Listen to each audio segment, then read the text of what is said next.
No viral, no justice.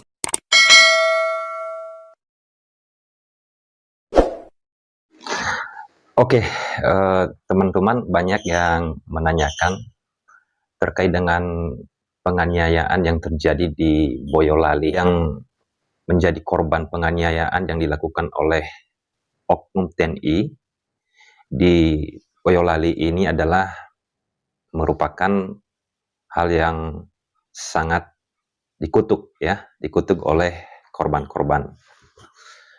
Kemudian dimintain bagaimana sikap Abang untuk proses hukum dan terkait dengan kejadian tersebut. Nah, sebenarnya kita harus melihat beberapa informasi. Yang terakhir, kita sudah mendengarkan sendiri dan ini melalui konferensi pers sudah disampaikan oleh Dandim 0724 Boyolali bahwa memang benar kejadian itu terjadi. Tetapi sudah disampaikan apa yang menjadi penyebab dan kemudian apa yang menjadi hal terjadinya penganiayaan atau diduga pengeroyokan oleh oknum TNI. Nah, teman-teman, di sini saya sebenarnya menanggapinya gampang ya, menyampaikan bahwa sebenarnya penganiayaan itu terjadi mesti diketahui dulu ya, sebab akibat. Karena dalam tindak pidana mesti kita lihat selain dari lokus dan tempus delicti, itu kita harus tahu kausalitasnya, sebab akibatnya. Tidak terlepas dari sebab akibatnya. Karena kadang-kadang untuk menerjemahkan atau menafsir kata dari sebab akibat ini, kita tidak bisa pungkirin juga ada salah gitu ya. Ada yang pelaku kemudian harusnya korban, ada yang korban harusnya pelaku. Nah, makanya dalam kejadian itu saya melihat bahwa yang terjadi ada benarnya oknum TNI itu dan ada salahnya juga. Apa yang salah dan apa yang benarnya oknum TNI melakukan penganiayaan yang disebut bahwa penganiayaan terhadap relawan salah satu paslon di Pilpres. Penganiayaan itu terjadi secara spontan. Kenapa bisa spontan? Kan kronologisnya yang diceritakan oleh Dandim ini, orang-orang yang kemudian mondar-mandir di komplek TNI itu sempat ditegur atau ada anggota TNI keluar untuk mengingatkan orang-orang tersebut untuk mengingatkan karena menggunakan kendaraan yang bising atau kendaraan yang knalpotnya brong gitu. Kan begitu kronologis ini disampaikan oleh Dandimnya. Nah, terkait benar atau tidaknya nanti kan di proses peradilannya, dimintain keterangan dari saksi yang melihat kejadian tersebut. Kalau saya menyikapi begini, oknum TNI ini melakukan penganiayaan tersebut adalah tidak salah ketika sudah beberapa kali memberikan atau mengingatkan ya kepada orang-orang yang melewati komplek itu, asrama itu. Karena mereka posisinya ada aktivitas, mereka sedang latihan poli ya, sebagaimana yang disebutkan oleh Dandim itu. Tetapi mungkin orang yang ditegur ini nggak mau terima. Kan kadang-kadang begini, sudah ditegur, udah salah, dan nggak mau ngalah. Nah, kalau terjadinya seperti ini kepada pihak TNI, kan tahu sendiri kalau TNI kalau sudah habis kesabarannya mau nggak mau, secara spontan, ya kita tidak bisa pungkirin apa yang terjadi seperti yang sudah terjadi ini. Nah, itu satu. Kedua, teman-teman, biasanya di setiap komplek, baik itu komplek tentara, komplek Polri, di asrama Polri, asrama TNI, atau di kantor-kantor dinas, di wilayah data lingkungan pendidikan, dan di tempat-tempat tertentu, rumah sakit, kan harusnya kita ini sadar bahwa kalau melewati depan atau melewati komplek seperti itu, kita harus hati-hati, jangan bawa kendaraan kemudian kita geber-geber, kita pakai knalpot brong, knalpot bising ya. Jadi jangan sampai mengganggu lingkungan, apalagi kalau mereka sedang ada kegiatan ya. Nah, ketika kita ini tidak memahami itu, maka ya menerima apa yang terjadi, menerima konsekuensinya. Ya, itu menurut saya. Yang berikutnya, memang di sini kita tidak bisa pungkirin juga bahwa oknum TNI ini melakukan penganiayaan terhadap warga sipil, ya salah, betul salah. Itu penganiayaan. Penganiayaan tersebut ya memang nggak boleh ya dilakukan.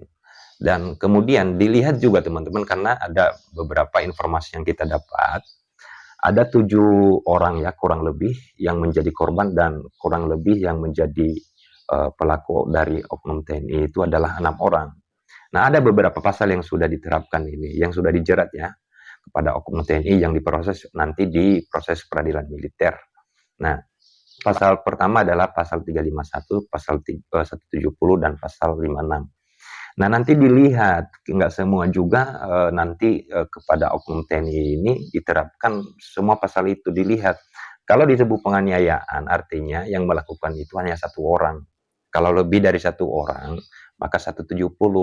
Dan yang ikut melakukan tindak pidana tersebut itu masuk di pasal 56. Jadi nggak rata semua nanti terjerat semua orang oknum TNI ini dalam pasal yang sudah dijerat ini. Nah, kemudian teman-teman, saya berpendapat bahwa nanti dalam proses peradilan di militer, hakim yang memeriksa, mengadili dan memutus perkara ini harus mempertimbangkan sebab akibat ini.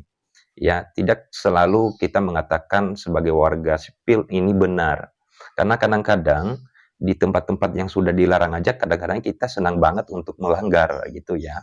Karena mesti tahu ya, di komplek-komplek yang saya sebutkan tadi, termasuk di komplek TNI, itu nggak boleh membawa kendaraan atau memakai kendaraan bermotor, mungkin memakai knalpot brong atau knalpot bising. Jadi hakim harusnya nanti mempertimbangkan hal ini. Ya, ini juga merupakan hal yang meringankan perkara bagi oknum-oknum TNI yang sedang diproses di peradilan militer. Sekarang kita ketahui bahwa sekarang sudah ditangani oleh pihak polisi militer. Nah, di sini, nah jangan kemudian juga dikait-kaitkan dengan politik ya. Netralnya TNI dan Polri ini kita tidak bisa ragukan lagi ya. Terutama TNI ini kan lebih dekat dengan masyarakat ya. Kita merasakan ya, bukan hanya sekedar melihat, ini kita merasakan bahwa TNI itu lebih dekat dengan masyarakat. Ya, nanti harus dipertimbangkan juga hal-hal ini ya. Bagaimana ke depan nanti menjadi lebih baik lagi malah. Jangan kemudian meramai-ramaikan perkara ini ya kan. Jangan mengurangi kedekatan masyarakat dengan pihak TNI dan termasuk Polri ya. Kemudian ini hal yang perlu kita juga berikan peringatan ke semua orang ya, ke semua orang terutama warga sipil. Ini nggak ada kaitannya dengan politik sebenarnya, jangan dikait-kaitkan ya. Apa hubungannya lah TNI Polri dengan politik? Karena nggak boleh kan, nggak boleh. Jadi karena musim politik kemudian dikait-kaitkan, mungkin apalah yang dikait-kaitkan terkait dengan politik-politik sekarang ya. Nah, kemudian yang berikut yang harus kemudian kita nanti minta kepada penegak hukum militer dalam proses ini harus mempertimbangkan banyak hal, karena ini ada banyak yang beredar di media sosial terkait kita kutuk penganiayaan yang dilakukan oleh oknum TNI, harus dilakukan seperti ini seperti itu.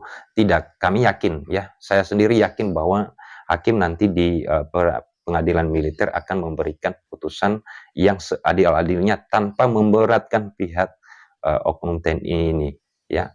Berharap begitu, karena saya bukan membela pihak oknum TNI, tetapi kan warga sipil juga yang mungkin menjadi korban ini ya tidak bisa dipungkiri ada kesalahannya. Justru mungkin mereka yang memulai mungkin ya begitu ya. Kita tidak bisa pungkiri hal itu. Yang berikutnya, memang kadang-kadang kalau lagi musim-musim seperti ini, ya hal-hal yang viral-viral itulah yang disorot oleh pihak media atau proses hukum yang berjalan secara cepat. Ya saya aneh saja, kadang-kadang kata-kata yang disampaikan oleh netizen atau masyarakat bahwa no viral, no justice ini Tidak bisa pungkiri, coba kalau perkara ini tidak diviralkan atau tidak diramaikan, nggak bakalan seperti ini, di tengah sono sini, di tengah sono sini, dan prosesnya sangat cepat untuk diproses. Nah, bagi penegak hukum, ya terutama masyarakat yang menjadi korban tindak pidana, kita lihat betul persis ya, ketika menjadi korban dan kemudian laporannya itu dan tidak viral, laporan itu tidak diketahui oleh media atau segala macam. Waduh, ini ampun-ampun aja ya. Mohon maaf ini kepada penegak hukum. Prosesnya jalan di tempat, masih jalan di tempat, malah berhenti di situ, nggak ada lanjutan apapun. Nah, kalau perkara begini kok cepat banget gitu ya. Nah, ini kadang-kadang masyarakat tidak salah ketika mengatakan bahwa hukum tumpul ke atas, tajam ke bawah. Ya, ini perlu menjadi yang perlu kita garis bawahin juga. Ya, jangan kemudian ada yang viral itu dulu yang diduluin, yang bertahun-tahun, yang berbulan-bulan, kenapa nggak diproses, bos? Ya gitu ya. Harus kemudian kita harus melihat hal ini kalau benar-benar kita menegakkan keadilan dan kebenaran dan menegakkan hukum dengan benar, ya harusnya sama-sama, cepat juga diprosesnya dong, jangan sampai bertahun-tahun, berbulan-bulan. Ya, ada yang sampai pelakunya hilang, ada yang sampai pelakunya kemudian tidak ditangkap ya. Jadi kalau ketika viral seperti ini, apalagi udah ditanggapi sono sini, ya udah diproses cepat banget ya. Berharapnya begitu teman-teman. Ya gitu yang menjadi tanggapan saya, bukan sikap saya, tapi ini menjadi tanggapan saya terkait dengan penganiayaan yang terjadi di Boyolali yang diduga dilakukan oleh oknum TNI. Terima kasih, semoga bermanfaat.